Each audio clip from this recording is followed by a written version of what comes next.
Halo, selamat siang untuk teman-teman dan rekan-rekan Synex Metro Data Indonesia. Pertama-tama perkenalkan, saya Priscilla as a Product Marketing dari Produk Micro Focus Synex Metro Data Indonesia. Dan saya Rizal, selaku Technical Consultant dari SME untuk Micro Focus Solusi. Oke. Nah, Mbak Pris, hari ini kita akan bahas apa nih? Nah, di episode 1 di Kuptas kali ini, kita akan membahas mengenai membangun aplikasi dengan cepat dan aman. Kalau kalian tahu nih, sekarang tuh pertumbuhan aplikasi udah benar-benar banyak banget. Bahkan di kehidupan kita lah, kita bisa lihat dari kita mau pesen makan aja nih, itu udah banyak banget aplikasi dengan feature yang sama untuk pesen makan. Betul. Terus ojek online juga sama, kita punya beberapa macam pilihan untuk aplikasi apa sih yang mau kita gunain. Betul. Jadi sebenarnya kalau misalnya kita ngomong tentang membangun aplikasi dengan cepat, itu udah sejalan nih sama apa yang terjadi saat ini. Tapi kalau membangun aplikasi dengan cepat dan aman, mungkin masih harus kita gali lebih dalam lagi nih teman-teman. Galinya lewat mana? Si Mas Rizal akan menjelaskan lebih detail. Oke, nah sebelum ke situ, kita lihat dulu nih layar belakang kita Mbak Pris. Jadi di sini tuh ada report, di sini menunjukkan dari tahun 2010 sampai dengan tahun 2020 perkembangan aplikasi semakin tinggi gitu ya. Jadi saya bisa lihat dari 2010 ini satu aplikasi itu dia bisa rilis 4 kali gitu ya.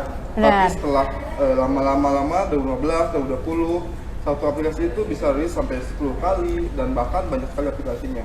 Nah, dan juga di setiap mereka rilis itu terdapat ada beberapa vulnerability-nya gitu. Jadi yang dia rilisnya 10 kali, 2 dan 3 dananya itu ada terdapat vulnerability-nya. Benar. Sehingga itu bisa dapat menyebabkan terjadinya breach attack yang masuk ke aplikasi. Jadi sebenarnya banyak aplikasi nih, makin banyak juga nih teman-teman attacker makin rentan juga.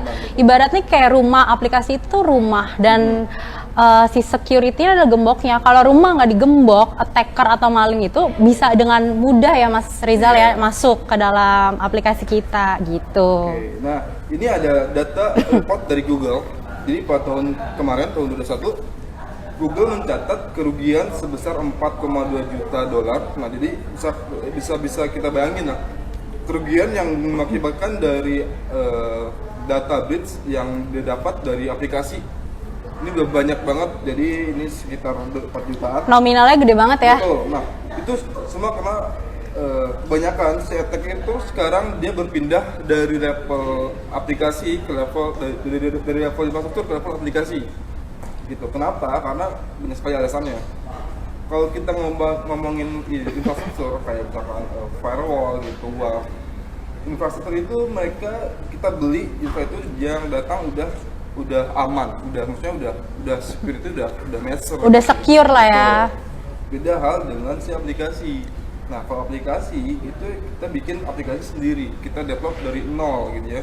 Kita yang ngatur bagaimana dari sisi aplikasinya gitu. Nah, terus juga banyak juga si developer yang mereka belum begitu aware, belum begitu paham tentang security ini ya. Betul. Terus juga kurangnya training dari perusahaan untuk developer dengan lakukan secure coding. Nah, jadi itu adalah penyebab yang bisa membuat si apps itu menjadi rentan gitu. Padahal security ini tuh termasuk crucial thing ya kalau di aplikasi. Betul, security itu memang lebih penting sekali di aplikasi. Gitu. Nah, untuk menjaga stabil, jadi perusahaan memang dia udah cepat dalam mengoperasi. Apalagi sekarang kita udah tahu DevOps gitu ya. DevOps itu adalah suatu proses yang dimana untuk membangun aplikasi dengan cepat gitu ya. Nah, tapi banyak sekali perusahaan yang mereka masih menggunakan aplikasi ini di sisi akhir fase DevOps, yaitu di sisi sudah planning. Pas sudah mau rilis. Sebenarnya kalau security ini harusnya tuh di awal juga udah sudah di-secure ya. Nah, makanya kita ada solusi untuk memasukkan security di fase awal kita membuat aplikasi. Oke. Gitu. Mungkin boleh nih Mas Rizal kita bahas lebih detail terkait security ini. Solusinya apa nih? Nah, solusinya ini adalah Fortify. Jadi Fortify ini adalah salah satu solusi security dari Micro Focus Jadi ada banyak sekali policy fokus. Ini adalah salah satu untuk security-nya. Nah, Fortified ini adalah application security testing. Oke.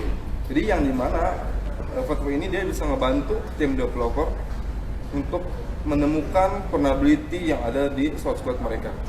Gitu. Jadi ini bisa ngebantu developer membantu perusahaan untuk menemukan vulnerability dari pertama kali mereka membuat aplikasi. Kayak apa aja sih celah-celahnya gitu ya Mas Rizal ya? Iya, betul seperti itu. Nah, oke, coba sekarang kita kumpas lebih dalam tentang Fortified ini.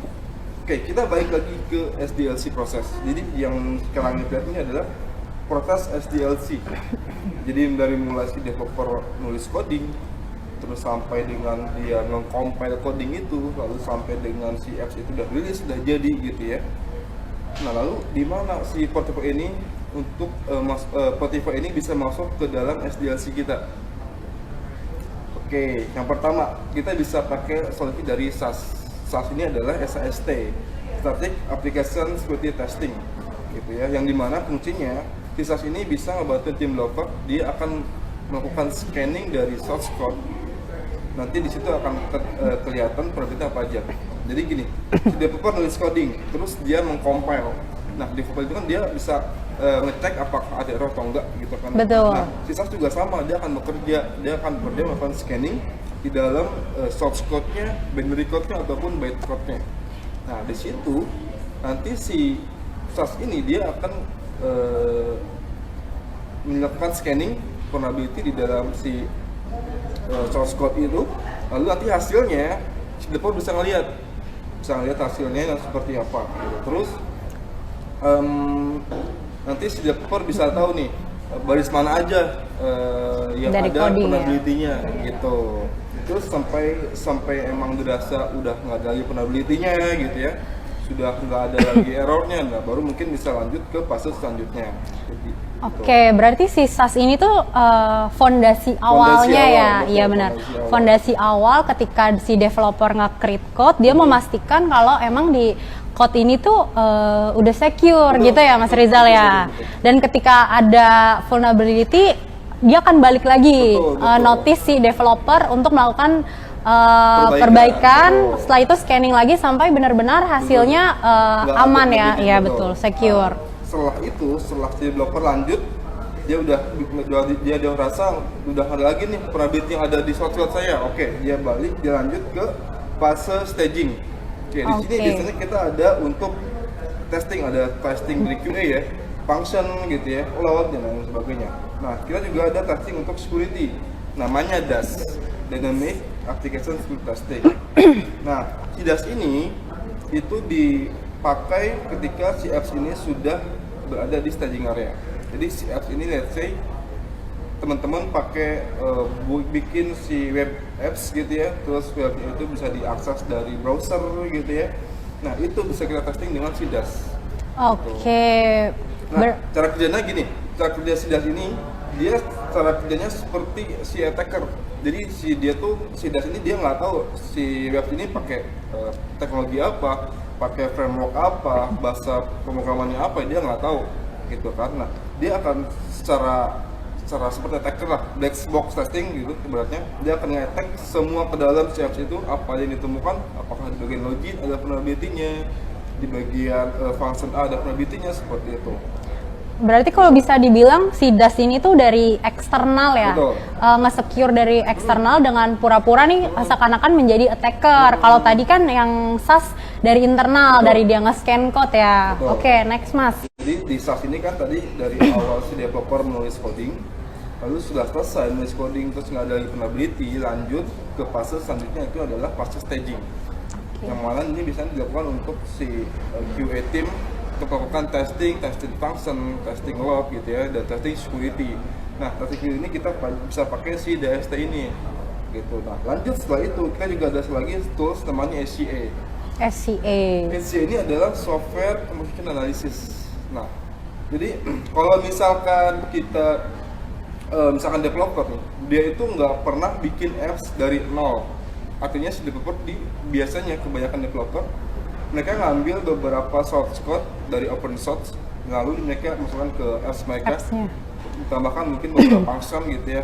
Nah, kita nggak tahu nih source code yang diambil itu apakah ada probability-nya, apakah aman buat kita pakai, ataukah jangan-jangan source code yang kita ambil itu dari open source itu terdapat command injection, sudah diinjek sama si attacker gitu. Benar-benar, karena bukan kita yang nge-code dari Betul, awal ya, bukan si betul. developer itu yang Yes. nge-code, jadi nggak tahu nih sebenarnya secure atau enggak. Betul. Nah, CSC ini dia berfungsi untuk melakukan scanning untuk library yang diambil dari open source gitu. Nah, ini adalah ketiga tool. Jadi tools ini yang secara end to end gitu ya, dari mulai kita membangun aplikasi, kita udah ada namanya SAS untuk melakukan scanning, lalu itu udah jadi, udah ada di staging area, kita lakukan testing lagi dengan si DAS Dynamic. Setelah itu mungkin kita juga testing lagi dengan si SCA gitu untuk SCA. melakukan scanning dari library yang ada di open source. Gitu. Berarti benar-benar end to end nih ya, Iya. dari nih, jadi teman-teman si Fortify ini tuh benar-benar men-secure secara end to end. Iya, betul. Dari kalian bikin coding nih, dia udah secure, memastikan kalau nggak ada vulnerability yang memungkinkan menyerang si aplikasi. Betul, betul. Terus dites lagi nih dengan DAS. Kalau DAS ini dari luar ya, seakan-akan menjadi attacker. Betul, betul. Dan yang terakhir SCA, Betul. gitu ya Mas Rizal ya. Yes, betul. Nah, bukan hanya itu. Jadi ketiga tools ini yang lebih enak dan yang lebih menarik adalah tiga tools ini kita bisa manage dalam satu manajemen dashboard. Di satu manajemen Betul. dashboard. Ini jadi memudahkan kita ya Betul. buat Jadi, tim developer, memanage-nya. tim security, tim QA itu bisa bareng-bareng melihat, oh ini yang ada probability di sisi SCA-nya, oh ini ada probability di sisi DST-nya gitu. Jadi bisa lihat nih semuanya dalam satu dashboard.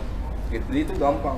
Lalu kita juga bisa melakukan compile kalau misalkan teman-teman ketika mau bikin aplikasi, terus teman-teman mau compile dengan PCI DSS misalkan. Nah, kita di dashboard kita itu sudah disiapin nih report berdasarkan dari compile PCI DSS misalkan. Jadi misalkan probability-nya apa aja yang ada di PCI DSS itu ketahuan di situ.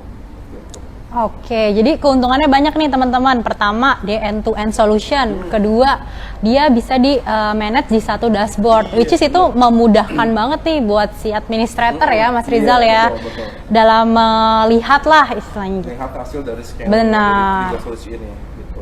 Nah, lanjut untuk yang SaaS. Biasanya orang-orang bertanya, SaaS ini kan kita bikin apps banyak nih programmingnya. Ada yang pakai Java, ada yang pakai Python gitu ya. Nah, untuk saat ini kita udah support kurang lebih sekitar 29 programming language yang kita support, dari mulai Java yang oke. umum, terus C Sharp, Python, Kotlin gitu ya, Go, Ruby dan lain sebagainya. Itu udah kita support. Jadi teman-teman nggak usah khawatir ketika teman-teman bikin apps dari PHP, dari Java, maupun dari Kotlin juga kita udah support untuk begitu. Gitu. Nah, Untuk programming language sendiri sebenarnya udah lengkap ya Udah Mas lengkap. Rizal ya. Ya Dan banyak ini- yang udah umum digunain juga dan ini sama tiap tahun akan terus developer-developer. bertambah. Oke. Terus bertambah mengikuti dari perkembangan teknologi tentunya kan. Nah, lalu untuk teman-teman yang udah DevOps di perusahaannya masing-masing, udah automation untuk compile dan juga delivery-nya gitu ya, kita udah support untuk integrasi dengan CI/CD server. Oh, Gitu. udah Jadi, terintegrate iya, ya. betul. Jadi, kalau teman-teman udah otomatis dari mulai compile sampai dengan delivery kita udah support gitu ya. Kita udah bisa support untuk integrasi dengan dengan IDE yang banyak dipakai sama si developer, contohnya kayak Eclipse, terus Visual Studio Code gitu ya. Itu kita udah support integrasi dengan mereka. Jadi teman-teman developer tentunya bisa lebih gampang tuh. Kalau untuk scanning tinggal lakukan klik aja langsung ada hasilnya seperti apa. Terus untuk CI/CD kita support integrasi dengan si Jenkins yang umum. Oke. Terus GitLab CI, Azure DevOps dan lain sebagainya itu udah support semua. Jadi teman-teman nggak usah khawatir kalau teman udah udah automation, kita udah support semua gitu. Jadi integrasi kita ini udah termasuk cukup lengkap ya Mas Betul, Rizal ya. sangat lengkap ya, dan umum juga nih teman-teman untuk digunain gitu. Dan ini satu yang menarik nih. Apa Jadi, nih? Di tools kita udah integrasi dengan si developer training. Oke. Jadi di tools kita ini udah integrasi dengan developer training. Jadi kalau misalkan teman-teman developer belum sempat untuk training ikut apa itu DevSecOps, gimana itu secure coding gitu ya, jangan khawatir, kita ada kayak trainingnya, bukan training dari official Microfokus, tapi developer training, platform training lah. Jadi di situ ada beberapa video, beberapa use case. Kayak misalkan kita kalau misalnya bicara vulnerability, attack type, misalkan SQL injection, nah itu seperti apa SQL injection, terus gimana cara perbaikinya, itu ada semua di situ. Jadi tim developer bisa sambil bekerja dan juga belajar tentunya gitu. Oke. Jadi ini adalah yang baiknya ini belakang ini adalah beberapa tools yang disupport oleh Fortify untuk integrasinya.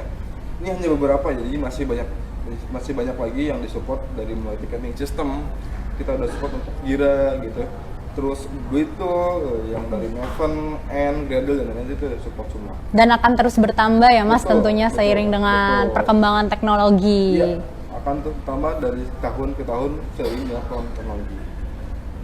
Nah jadi untuk teman-teman yang di perusahaan udah DevSecOps gitu ya, perusahaan-perusahaan udah DevSecOps semua dan mereka mau start untuk DevSecOps, nah menurut saya ini adalah good start yang untuk bagus. DevSecOps, benar. Jadi kita bisa mulai dengan SaaS dan DST dulu untuk mulai DevSecOps, lalu mungkin dari situ bisa ke monitoringnya, bisa ke threat modelingnya gitu ya. Jadi ini adalah good start sekali untuk teman-teman yang mau mencoba ya, masuk DevSecOps, benar automation sebenarnya dari proses DevSecOps gitu ya. Ini memang lebih better lah gitu. Oke. Lanjut. Oke, ini buat yang, jadi gini teman-teman, ini kalau aku rangkumin ya di episode 1 ini, kita punya solusi namanya Micro Focus, dan Micro Focus ini end-to-end solution teman-teman. Kita ada dari SaaS, ada dari DaaS, dan kita ada SCA. Bener-bener dari awal kita nge-code nih, ini udah di-secure. Terus kedua, dari sisi DAST-nya nih, ketika kita akan ngetes dari eksternal yang seakan-akan bergerak sebagai attacker, dan yang terakhir ketika aplikasi udah rilis ya Mas Rizal ya. Kayak gitu. Selain itu si Fortify ini juga cukup mudah untuk digunakan karena dia bisa di-manage di satu manajemen dashboard teman-teman. Sangat friendly. Benar. Ini sangat friendly, nggak usah khawatir. Dan tadi integrasinya juga teman-teman udah lihat ya, ada banyak banget integrasi CI/CD yang disupport oleh Micro Focus, program language-nya juga banyak banget dan umum untuk digunakan, gitu teman-teman. Nah teman-teman, kalau teman-teman ada pertanyaan nih terkait si Micro Focus Fortify ini, teman-teman bisa menghubungi kami di microfocus.sme@metrodata.co.id ya teman-teman. Dan jangan lupa untuk saksikan episode kedua kami. Terima kasih.